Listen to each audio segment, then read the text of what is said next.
నిధులే లేవు, ఇచ్చిన హామీలను ఎలా నిలబెట్టుకుంటారు? అందులోనూ రైతులకు రుణమాఫీ. ఇది జరిగేదేనా? అంత సీన్ రేవంత్ కు లేదంటూ ప్రతిపక్షాలు ఓ రేంజ్ లో విమర్శలు చేశాయి. అమ్మా పెట్టదు, అడుక్కోనివ్వదన్నట్లు నోటికొచ్చినట్లు దుమ్మెత్తిపోశాయి. కానీ వాటన్నిటినీ ఈ ముఖ్యమంత్రి పట్టించుకోలేదు. రైతుల కళ్ళలో ఆనందం చూసేందుకు ఏదైనా చేస్తానన్న తన మాటను ఏడాది తిరక్కముందే చేసి చూపించి షబాస్ అనిపించుకున్నారు. 2 విడతల్లో రుణమాఫీ చేసి అన్నదాతల గుండెల్లో ఆనందం నింపారు. ఇక 3వ విడతను మరో 15 రోజుల్లో వేయనున్నారు. ఆ దిశగా తెలంగాణ ప్రభుత్వం అడుగులు వేస్తోంది. 3వ విడత పూర్తయితే పూర్తి స్థాయిలో రుణమాఫీ చేసిన ముఖ్యమంత్రిగా రేవంత్ రెడ్డి చరిత్రలో నిలవనున్నారు. రైతు సంక్షేమ ప్రభుత్వంగా రేవంత్ రెడ్డి సర్కార్ చరిత్రలో నిలిచిపోనుంది. 3వ విడతకు రుణమాఫీకి తెలంగాణ ప్రభుత్వం రంగం సిద్ధం చేస్తోంది. రుణమాఫీకి 31,000 కోట్లను ప్రభుత్వం కేటాయించింది. ఆగస్టులో 3వ విడత రుణమాఫీ అమలు చేయనున్నారు. దీంతో రుణమాఫీ ప్రక్రియ పూర్తవుతుంది.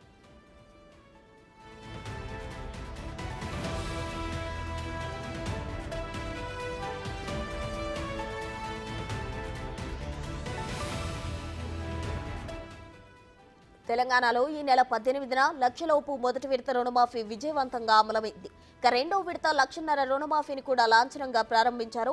ఆగస్టులో 2 లక్షల రుణమాఫీ కూడా అమలు చేస్తా అని సీఎం ఇప్పటికే తెలిపారు. ఇక రాష్ట్ర వ్యాప్తంగా కేవలం 12 రోజుల వ్యవధిలోనే 2 విడతల రుణమాఫీ అమలైంది.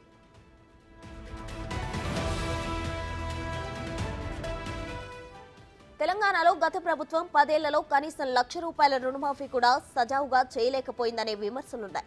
గత పాలకులు రాష్ట్రంపై మోపిన అప్పుల భారాన్ని భరిస్తూనే కాంగ్రెస్ ప్రభుత్వం రైతులకు ఇచ్చిన వాటిని నిలబెట్టుకుంటూ ₹2,00,000 రుణమాఫీ విడతల వారీగా అమలు చేస్తోంది. దశల వారీగా పంట రుణమాఫీ అమలుతో రైతు వేదికలు, జిల్లా కలెక్టరేట్ల వద్ద రైతులు సందడి చేస్తున్నారు. తమ ఆనందాన్ని వ్యక్తం చేస్తున్నారు.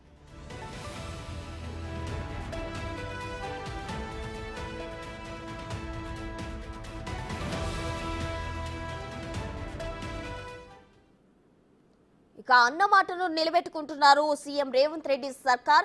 ఇక 3వ విడత కూడా త్వరలోనే నిధులు విడుదల చేయబోతున్నారు. దీనికి సంబంధించిన వివరాలు మా ప్రతినిధి deputy bureau chief Sadiq live లో అందించేందుకు సిద్ధంగా ఉన్నారు. సాదిక్, చెప్పండి. అయితే ఇప్పటికే 2 విడతలు రుణమాఫీ చేయడం జరిగింది. 3వ విడత కూడా సిద్ధం అవుతోంది. దీనికి సంబంధించిన డీటెయిల్స్ ఏంటి? ప్రసన్న, రేవంత్ రెడ్డి సర్కారు రైతు సంక్షేమ ప్రభుత్వంగా భారతదేశ చరిత్రలోకి ఎక్కిన సందర్భం కనబడతా ఉంది. రైతాంగానికి పూర్తి స్థాయిలో ఆర్థిక భరోసా ఇచ్చి సంక్షోభంలో ఉన్నటువంటి వ్యవసాయాన్ని లాభసాటిగా తీసే లక్ష్యంగా రైతాంగాన్ని గత ప్రభుత్వాలు దండగానటువంటి ప్రభుత్వాల నుంచి ఇది పండగ వాతావరణంలో ముఖ్యమంత్రి రేవంత్ రెడ్డి అయితే పూర్తి స్థాయిలో 2 లక్షల రుణమాఫీ చేస్తామని ప్రకటించారు. అది అమలు పరుస్తున్నటువంటి దృశ్యాలను చూస్తున్నాం. ప్రధానంగా చూసినట్టయితే ఇప్పటికీ 2 విడతలు అంటే 2 లక్షల రుణమాఫీ ఆగస్టు 15వ తారీఖు లోపే ఇస్తామని కూడా ప్రభుత్వం ప్రకటించింది. ముఖ్యమంత్రి రేవంత్ రెడ్డి ఎప్పటి నుంచో చెప్తా ఉన్నారు. రైతు డిక్లరేషన్, వరంగల్ రైతు డిక్లరేషన్లుగా ఇదే చెప్పడం జరిగింది. సో ఇప్పటికే 2 దశల్లో 1,50,000 వరకు రుణమాఫీ చేసినటువంటి రాష్ట్ర ప్రభుత్వం ఈరోజు అప్రాప్రియేషన్ బిల్లు అసెంబ్లీలో ఉండబోతుంది. ఆ బిల్లు పాస్ అయిన తర్వాత రాష్ట్రంలో ఉన్నటువంటి బడ్జెట్ అంచనాల ప్రకారంగా అయితే పూర్తి స్థాయిలో అయితే దాని యొక్క పూర్తి వివరాలన్నీ కూడా ప్రభుత్వం ఉన్న నేపథ్యంలో 3వ దశ రుణమాఫీ చేసేందుకు ప్రభుత్వం రంగం సిద్ధం చేస్తుంది. ఎందుకంటే ప్రస్తుతం దీంట్లో 2 అంశాలు ఉన్నాయి. మొదటి దశలో దాదాపు 11 లక్షల మంది పైగా రైతులకు 6,000 కోట్ల రూపాయల వరకు కూడా చెల్లించింది. ఆ తర్వాత 2వ దశ అంటే నిన్న కూడా 1,50,000 లోపు ఉన్నటువంటి రైతాంగానికి కూడా రుణమాఫీ చేసింది. దానికోసం 6 లక్షల కోట్ల పైగా వెచ్చించిన సందర్భం కనబడుతుంది. మిగతా దాంట్లో ఎంత ఉంటారు దానిపైన కూడా ఇప్పటికే అధికారులు అంచనా వేస్తున్నారు. సో 2 లక్షల రుణమాఫీ చేసేట్టు లక్ష్యంగా ప్రభుత్వం అయితే కసరత్తు చేస్తూ ఉంది. సో ఆర్థిక ప్రగతి చూస్తూనే మరోవైపు దుబారాను తగ్గిస్తూ ఆర్థిక క్రమశిక్షణతో ఇది ఎక్కడ నుంచి బయట నుంచి అప్పులు తీసుకురాకుండా ప్రభుత్వం తన యొక్క సొంత సంబంధించిన నియంత్రణలతో ఆర్థిక క్రమశిక్షణతో ఇప్పటి వరకు ఈ యొక్క 12,000 కోట్ల రూపాయల పైగా రైతులకు రుణమాఫీ చేసింది. సో ఇంకా 6 కోట్ల రూపాయల వరకు నుంచి 9,000 కోట్ల వరకు అంటే 6,000 కోట్ల నుంచి 9,000 కోట్ల రూపాయల వరకు కూడా అవుతుందని కూడా 3వ విడతలో అని ప్రభుత్వ వర్గాలు భావిస్తున్నాయి, ఆర్థిక శాఖ అధికారులు భావిస్తున్నారు. సో ఇప్పుడు ప్రస్తుతం అయితే మనకు 9,000 కోట్ల రూపాయలు కావాలంటే ప్రభుత్వం దగ్గర అంత పెద్ద మొత్తంలో లేదు కనుక ఏం చేయాలనిపైన కూడా కసరత్తు ముమ్మరం చేసింది. ఆర్బీఐ నుంచి నిధులు తీసుకోవడం ఒకటి, అంటే రుణం తీసుకోవడం ఒకటి. అదేవిధంగా ఈరోజు అప్రాప్రియేషన్ బిల్లు పాస్ అయిన తర్వాత ప్రియారిటీ రంగాలకు ఆ టాప్ ప్రియారిటీ రంగాలైనటువంటి వాటికి ఎట్లా ఇవ్వాలి, ఆ తర్వాత సెకండరీ స్థాయికి సంబంధించిన వాటికి ఎట్లా అలొకేషన్ చేయాలనిపైన కూడా ప్రభుత్వానికి ఒక నిర్దిష్టమైనటువంటి అంచనాకు వస్తున్న నేపథ్యంలో దీన్ని ఆగస్టు 15వ తారీఖు కంటే ముందుగానే ఇచ్చేందుకు కసరత్తు చేస్తూ ఉంది. సో ముఖ్యమంత్రి రేవంత్ రెడ్డి ఆగస్టు 3వ తారీఖు నుంచి వెళ్ళి మనకు 11వ తారీఖు వరకు కూడా విదేశీ పర్యటన ఉన్న నేపథ్యంలో ఈ మధ్యకాలంలో పూర్తి స్థాయిలో ఏ విధంగా చేయాలని కూడా ఆర్థిక శాఖ అధికారులు, మరోవైపు ప్లానింగ్ అధికారులు కూడా పూర్తి స్థాయిలో కసరత్తు చేస్తున్నారు. దాదాపు 6 నుండి 9 వేల కోట్ల రూపాయలు ఈ యొక్క థర్డ్ ఫేజ్ సంబంధించిన అంశాలపైన రుణమాఫీ చేసేందుకు కసరత్తు చేస్తున్నారు. అయితే అంతకంటే ముందుగానే 3వ ఫేజ్ ఒకేసారి 2 లక్షల రుణమాఫీ చేద్దామా, లేకపోతే 1,90,000 వరకు చేద్దామా అన్న పైన కూడా ప్రభుత్వం అయితే కసరత్తు చేస్తున్నట్టుగా సమాచారం అందుతుంది.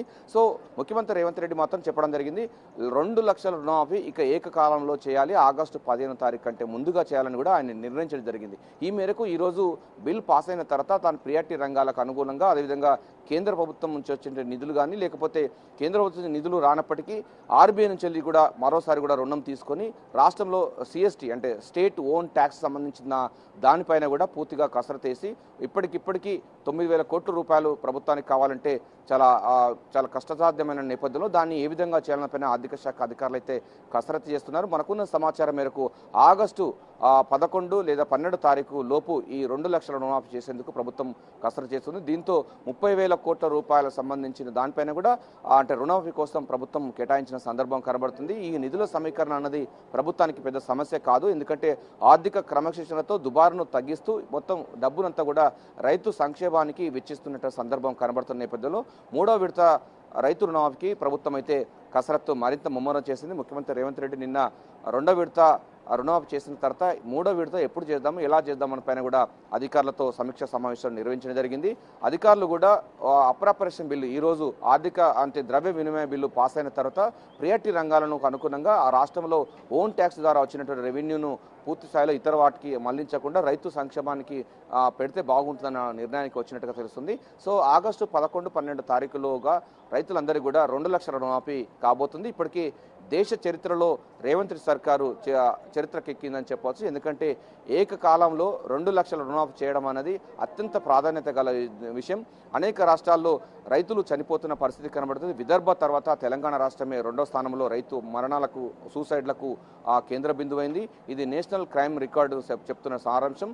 దీన్ని అంటే వ్యవసాయ రంగాన్ని పండుగ చేసుకునే లక్ష్యంగా ముఖ్యమంత్రి రేవంత్ రెడ్డి కసరత్తు చేయడం భాగంగా రైతు రుణ విముక్తి చేసినట్టయితే రైతు తనకు పండించిన పంటకు గిట్టుబాటు ధర ప్రభుత్వం ఇస్తే డెఫినెట్గా ప్రోత్సాహం వస్తుంది, రైతులు సంక్షేమం ఉంటారని కూడా ప్రభుత్వం భావించింది. అందుకోసం రైతు డిక్లరేషన్ ఇచ్చిన సంగతి మనకు తెలిసింది. అందులో భాగంగా 2 లక్షల రుణమాఫీ ఇవ్వాలని, ఎందుకంటే అభివృద్ధి సంక్షేమంలో టాప్ ప్రియారిటీ వ్యవసాయ రంగానికి ఇస్తున్నటువంటి ముఖ్యమంత్రి రేవంత్ రెడ్డి 2 లక్షల రుణమాఫీ కోసం ఆగస్టు 12 లేదా 13 తారీఖు లోపు ఇచ్చేందుకు కసరత్తు చేస్తున్నారు. అందుకోసం 6,000 కోట్ల రూపాయలు లేదా 9,000 కోట్ల రూపాయలు వచ్చే అంటే అవకాశం ఉంటుంది, అంటే ఖర్చు అవుతుందని కూడా ప్రభుత్వ వర్గాలు భావిస్తున్నాయి. దాన్ని ఏ విధంగా చేయాలనిపైన కసరత్తు ముమ్మరం చేస్తున్నారు.